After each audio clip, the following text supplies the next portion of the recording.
It's time to get a state of the team, where the New York Jets are at, and of course, dive into some of the issues that have been pressing this unit throughout the season. Without further ado, let's get into it.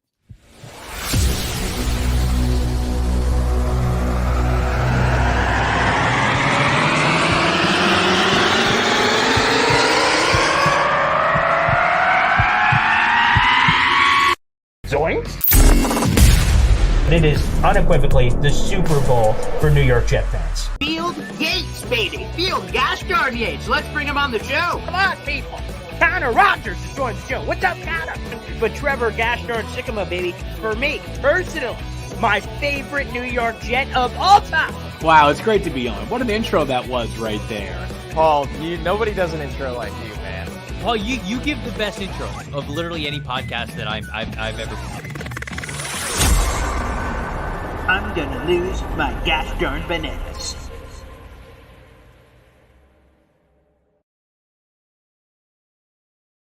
Good morning. What's poppin', everybody? My name is Paul Eston Jr., a.k.a. Boy Green. I'm the New York Jets digital reporter for Heavy.com. Welcome to Boy Green Daily, a daily New York Jets video show live every morning at 7:30 for about 20 minutes-ish. Also available in the audio-only form if you guys prefer that on the commute to work. Feel free to search that up. Boy Green Daily, that is uploaded shortly after our video program is over. We should be joined in a few minutes by Antoine Bethea of the New York Daily News. I'm curious for the state of the team. Now, in the same way I will phrase that question to Antoine, I'll phrase it as we're discussing it. That seems like a weird thing to say for a team that was just on a 3-game winning streak heading into that Chargers game, and they lose it. But it just seems like something is bubbling beneath the surface here. And I hope I'm totally wrong.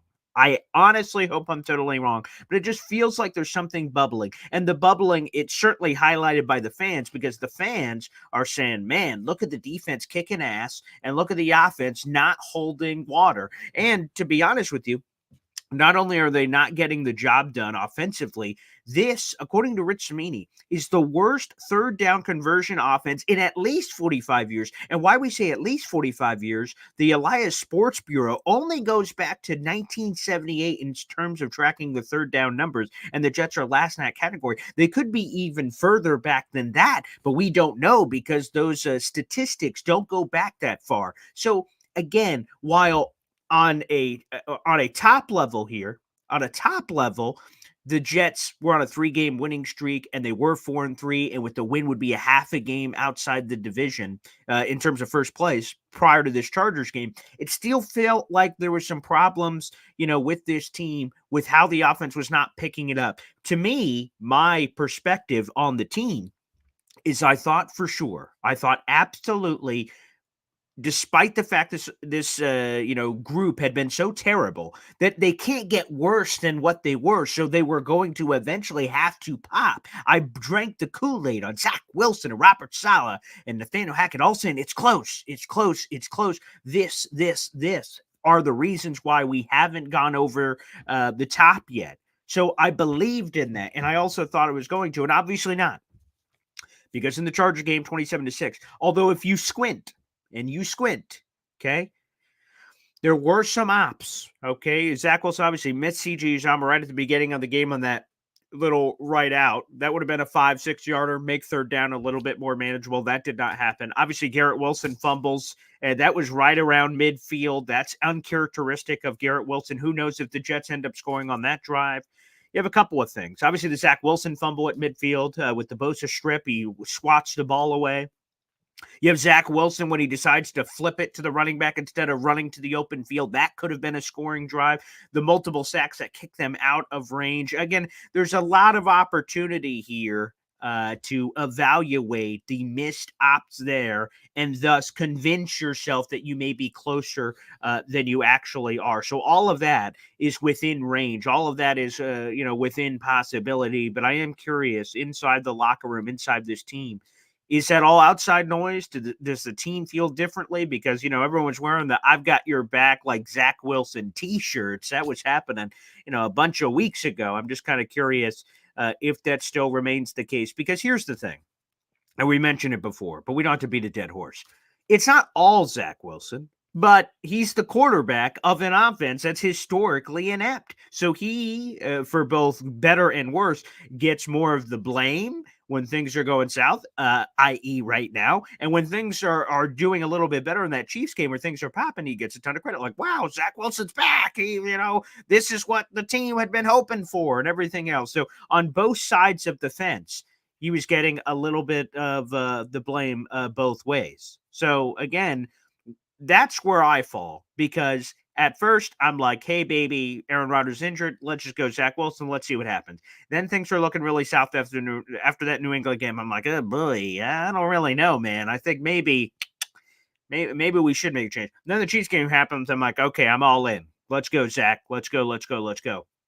And then as the weeks have progressed, we're heading into week 10 already, which is crazy. We're technically this week on the midpoint of the NFL calendar for the regular season, which is crazy that these episodes are going by so fast. So thanks everybody for the support. But as we've kind of gotten here, you just have to settle for the fact that the quarterback is the most important position in football, and Zach Wilson hasn't done enough to carry this offense. It's not like this offense is full of scrubs. Breece Hall, super talented. Garrett Wilson, super talented. You have all this talent all over the place. So you think, in theory, with Zach Wilson, if he could play average quarterback and he have that star talent, that they could be middle of the pack, maybe even bottom third of the league, not last in all these categories, like, I don't know, 25th? 20th, maybe? I don't think we're asking for crazy things here in a 32-team league, but unfortunately, we just haven't seen it. Guys, make sure you keep the questions rolling. We'll dive into that. Like I said, we should have Antoine Staley here of the New York Daily News here in just a handful of minutes. We'll see if we get him here on today's program. Here's the rest of the lineup for the week, by the way. Mo Moten of Bleacher Report will be joining us on the show tomorrow, give us that Raiders perspective.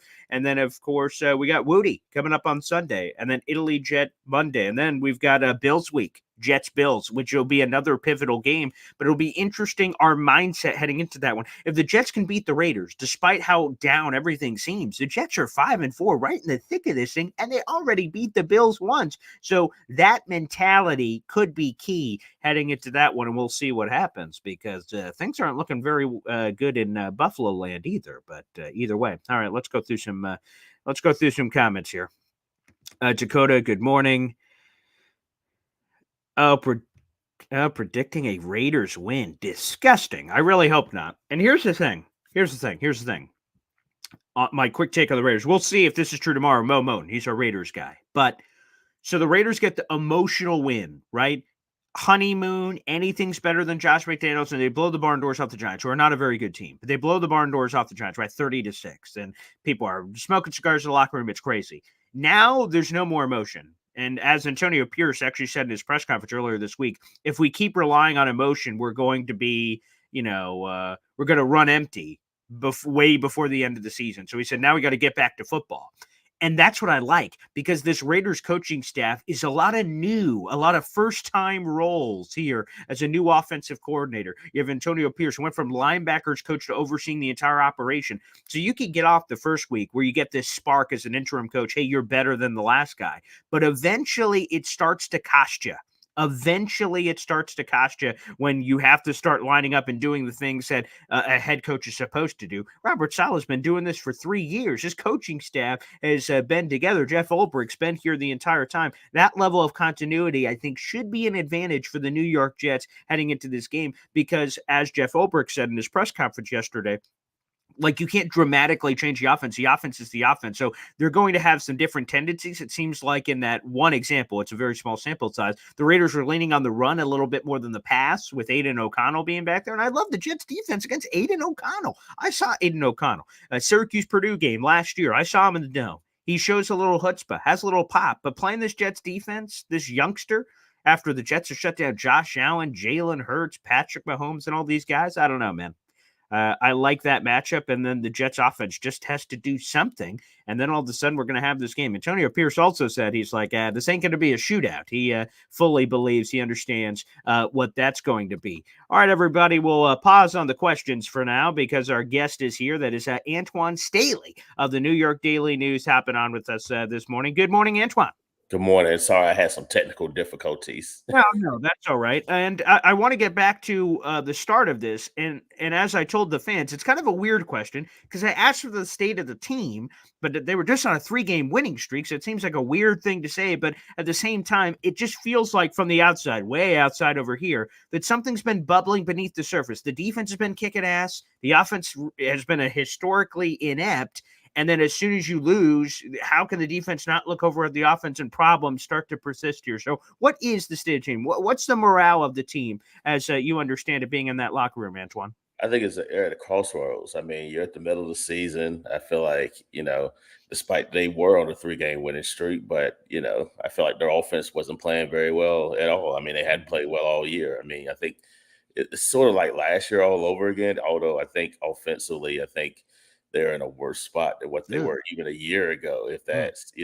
that's hard. I mean, remember, Brees Hall ended up, suffering the season into injury, but they still have him. But yeah, they just can't get going on third down, and then the red zone 2 problems have been, continue to, hurt this team. So yeah, I definitely think, it's a critical game for them on Sunday against the Raiders. I mean, you lose that, you got Buffalo, and then you got Miami after that. So, and this thing could really spiral out of control if you're not careful.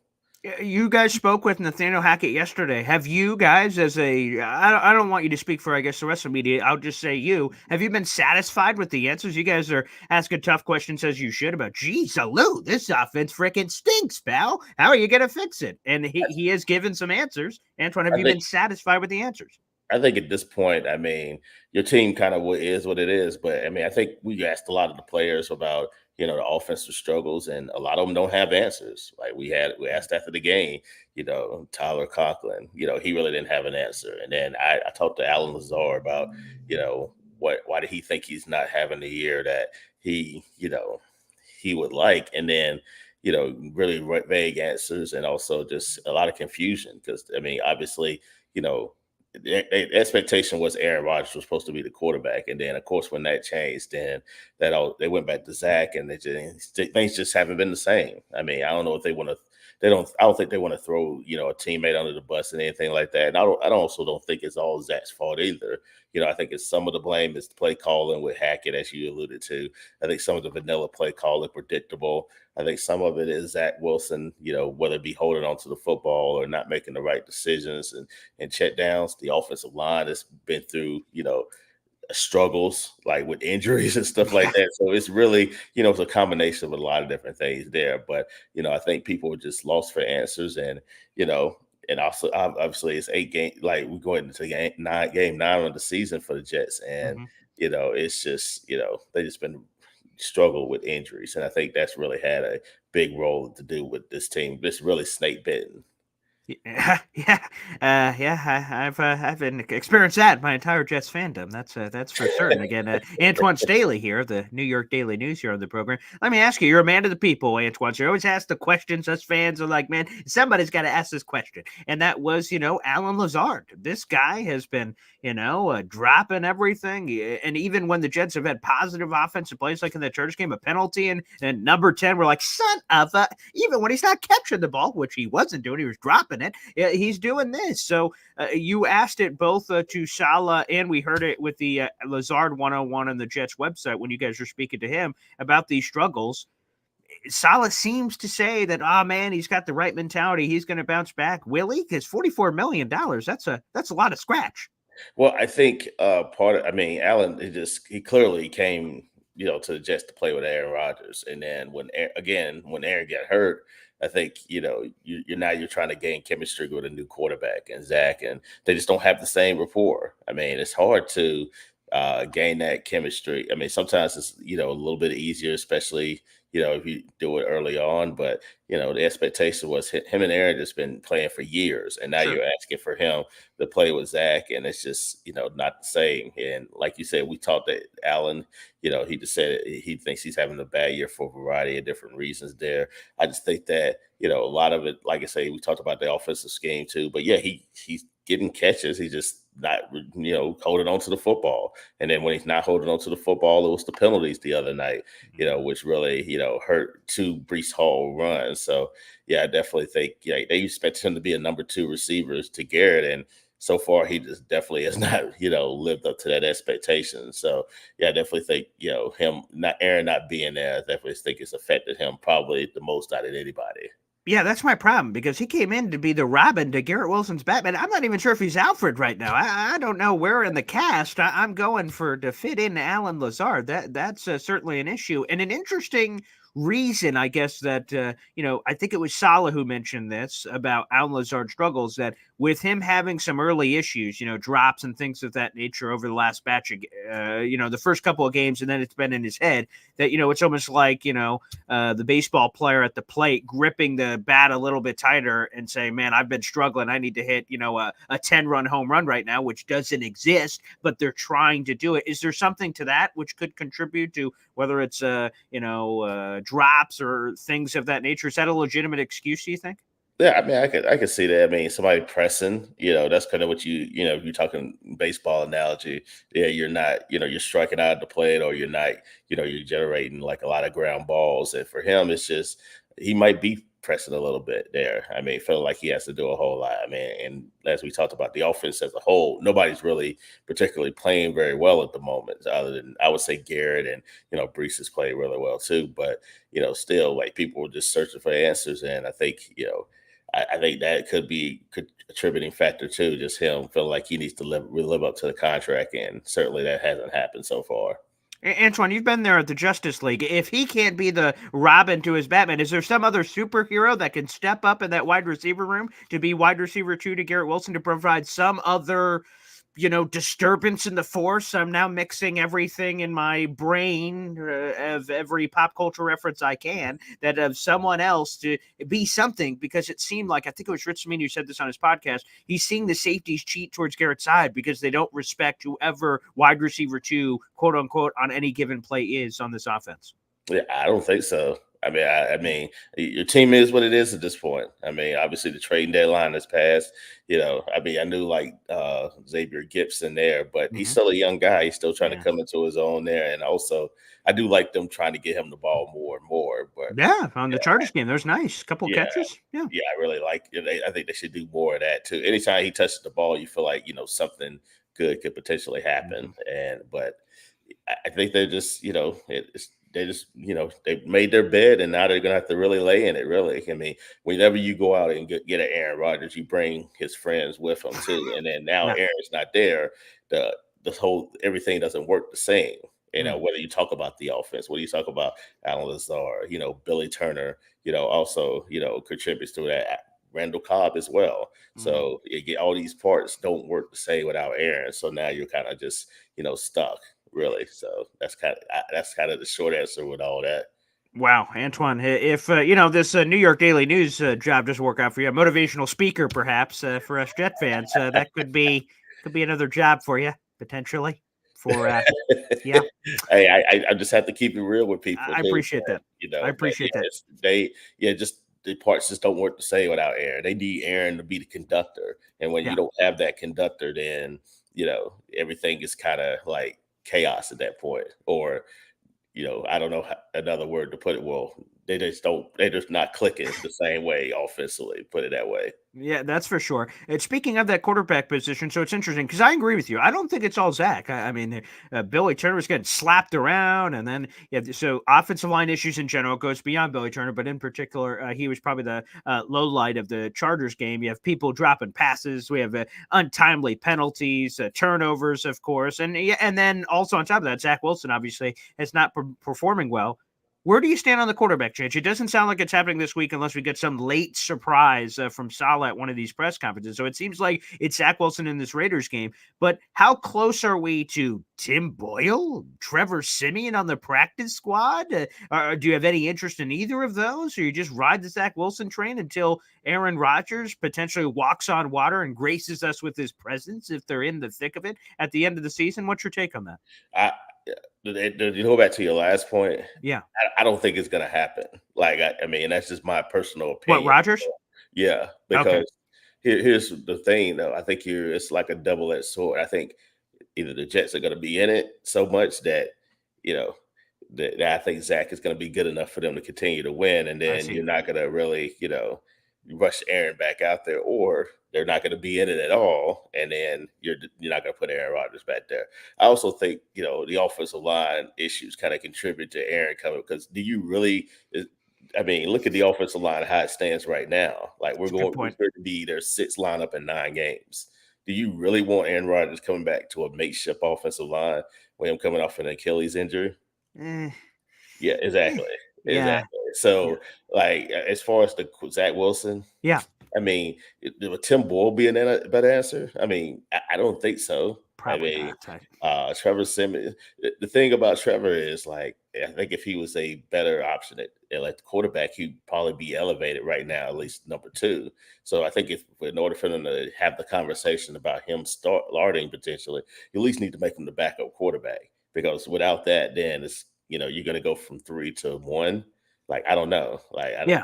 So, yeah, I think right now they're going to stick with Zach, and they hope he continues to get better. And you Jets fans just have to hope that he can try to, create some of that magic that we saw in the Kansas City game and other games this season. Because otherwise, yes, like I said, you look at the upcoming schedule, and I know a lot of people were saying, "Whoa, yeah, it kind of, gets a little bit easier," but Sure. it kind of does. I mean, Buffalo's going to be always tough there, in Buffalo. The Dolphins on the short week there, we know at least they can put up they can put up points. That's true. So, I mean, even if no matter how good the Jets defense is, and it's really, really good, among them and the Browns, I think, are the best 2 in the league right now. Yeah.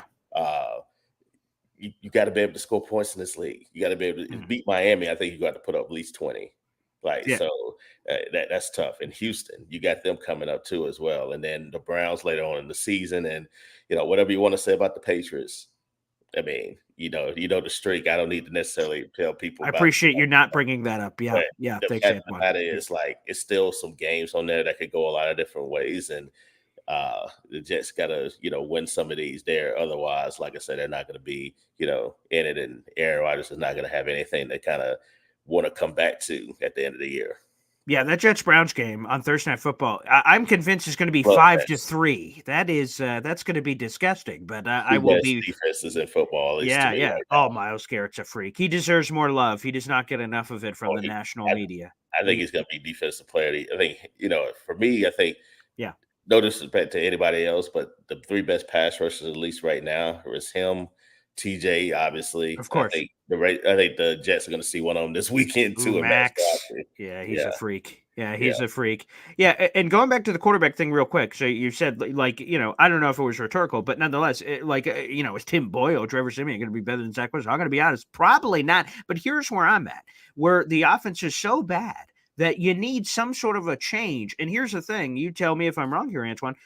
I want change something, because insanity is doing the same thing over and over again, expecting different results. But you're not changing the offensive coordinator because of the relationship with Aaron Rodgers. I imagine he is both play caller and offensive coordinator the rest of the way, because you don't want to ruffle the feathers of Aaron Rodgers. That's his guy. So if you can't change that, what else can you change? Lineup changes, like offensive line, what's that going to do? Or potentially, you told me there's no other guy that could step up as a wide receiver 2, relatively speaking. Xavier could get some more ops, but we have to be realistic. He's an undrafted free agent. So if you can't change anything, the only thing I then look at is, well, maybe quarterback provides a spark. I don't know. So yeah, I don't know if they're better, but I'm just trying to look for something that can just move this unit on, because I've been on the last couple of weeks of, like, they're close. I'm listening. I'm drinking the Kool-Aid. We're all passing around the party, passing around the red Solo cup, Antoine. Same color as your shirt. We're passing around. We're hoping that, we're going to sip. Oh, we're right there. And then 1 week, it's just going to be boom, 45 points. Like, yeah, here's the closeness they were all talking about. It's just hard for me to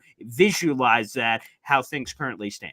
Yeah, I understand that. Like, everybody's looking for a spark or some kind of, when something's not working, you want, like, an answer to that. You want to be like, okay, what we can do to change this. And I feel like, honestly, again, it goes back to what they didn't do in the offseason. I feel like they should have brought somebody else in, at least compete with Zach for the second quarterback spot. But, I guess for them, it was kind of like, well, we're going to have to pay Zach anyway. It's not like he in the last year of his contract, and then we could potentially get rid of him. So we might as well just, make him the backup quarterback to Aaron Rodgers. And there was Josh Dobbs at the deadline, a 6th-round pick. What are we talking about here? And he didn't even know the playbook. I wrote about this after the Patriots game. I was like, I kind of said the same thing you said, like insanity is doing the same thing all over again. And I've asked Robert Saleh plenty of times, like, why do you continue to run Zach Wilson out there, despite the fact that you benched him twice? And also, clearly, like, if you had that much confidence in him, you wouldn't have benched him in the first place last year. True. And also you wouldn't have brought in Aaron Rodgers. You wouldn't have done all these things to, to say that you had confidence in him. And clearly they don't. But, Yeah.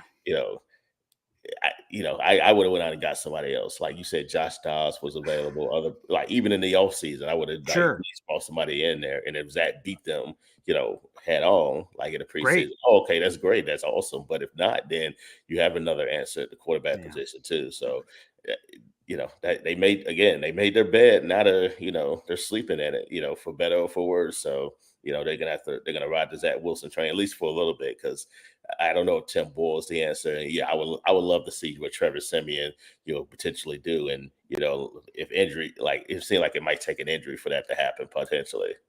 All right, let's ask a couple quickies before we get you out of here. So Billy Turner, apparently, according to Ian Rappaport, a broken bone in his hand. He has not been practicing this week. If he's out, in your estimation, what does the starting five look like for the Jets on the offensive line? You might have to go with Xavier Newman at the guard position and just put Max Mitchell back at right tackle. So I don't know if that's necessarily a good answer either. Like, it's going to be another lineup change for the Jets. The 6 and 9 games, which would be just incredible. Last year they had 11 different players play on the offensive line. Now they're about close to having that same mark too right now this year. I think this will be 11. And we're just halfway through the season. Like, it's just been, brutal, as far as injuries for the Jets. I told myself that it couldn't get worse. Like, last year was horrible. And then I looked myself in the mirror and I said, you know what, Paul? Here's the good news, pal. Glass half full. That's how I really look at life. You don't get to control the cards you're dealt in life, but how you react to them, you can. I try to motivational pep speech myself. I looked in the mirror and said, Paul, it can't get worse than this. Look at all these offensive line injuries. It's only going to be better next year. And I looked at myself. I said that. And now, Antoine Staley, it's November 10th, and you're telling me that we are about to reach, likely, that same number, and we still have half the season left. You're probably going to surpass it at this point. Like, they really could use somebody like George Fent right now. I tell you that right now. Oh, yeah, that's for sure. Mm-hmm. Yeah, he's Texans, I believe, is where he's at. Yeah, he was playing, like, pretty regularly, like, really, because of injuries. So, yeah, they really could use him. Ah, boy. Well, Antoine, let's end on this. We end with a prediction at the end of every episode. Jets Raiders, Sunday Night Football, baby, which I was begging for before the season, and, well, I got exactly what I was hoping for. So, prediction. What's happening in this game? What's going on? This is a lot of the primetime games are not really particularly really good this week. So, and I guess that's true. Actually, this might be the best one out of all of them. I was about to say, all things considered, depending on how your perspective, at least going into it anyway. Right, correct. Goes, but like last night was disgusting. Come on, what in God's green? And thank God we were on the precipice of overtime in that game. Thank God. I know. That's why I tweeted. I was like, thank God we don't have overtime. A 59-yarder, Frank Reich. What are we doing here? How about the great population of the people? Unbelievable. I'm from North Carolina, and I did not want to see the Panthers. Like, I didn't want to see that. I don't think anybody did. Nevertheless, I think it's going to be a similar type game as that, too, honestly. I mean, oh, boy. Both of these teams have really good defenses, too. Also, both of these teams have problems stopping the run. As good as the Jets' defense has been, this year, like, they are 30th in stopping the run. I think the key is for them, if they can stop whoever's going to be able to stop the running back the best, and whoever can throw the ball there.